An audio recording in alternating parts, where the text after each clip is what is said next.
বিস্কুটটো থাকে, সদায় খোৱা যায় বিস্কুট। সেইকাৰণে আজি পাপৰকে ফ্ৰাই কৰিলোঁ। পাপৰ দি আজি সন্ধিয়া চাহকাপ খাম বুলি সেয়েহে ফ্ৰাই কৰি আছোঁ। আৰু আমাৰ ডাঙৰ ধনীয়েও ক'লে মা পাপৰ ফ্ৰাই কৰা, সেইকাৰণে ফ্ৰাই কৰিলোঁ। এবাৰ ফ্ৰাই কৰিলোঁ, সেইখিনি খাই শেষ কৰিলে আকৌ খাই ভাল পায়, আকৌ এবাৰ ফ্ৰাই কৰিব দিছে। সেইকাৰণে মানে ফ্ৰাই কৰি আছোঁ। এয়া দেখিছে। আৰু পাপৰ ফ্ৰাই কৰিলে ধুনীয়াকৈ হেতাখনে ধুনীয়াকৈ ঘনাই লৰাব লাগে, নহ'লে সোনকালে মানে পুৰা যায়। অলপ গেছৰ জুইটো অলপ কমাই দিব লাগে, অলপ কমাই দি পেলাই ফ্ৰাই কৰিব লাগে পাপৰখিনি। এয়া দেখিছেনে, আকৌ দিছোঁ কেইটামান।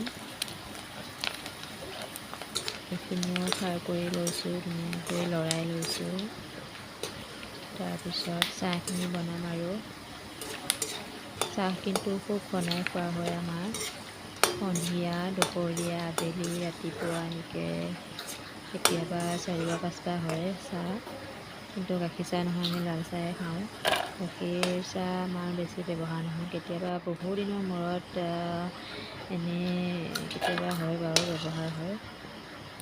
আলহী আহিলে হয় কেতিয়াবা, প্ৰায় আমি লাল চাহে খাওঁ। গাখীৰ চাহ বেছি খালে যিহেতু ঘনাই গেছৰ প্ৰব্লেম হয়, সেইকাৰণে। সেয়া আপোনালোকেও এনেকৈ খায়নে বাৰু, চাহৰ লগত পাপৰ ফ্ৰাই কৰি? মই কিন্তু খায়ে থাকোঁ মাজে মাজে।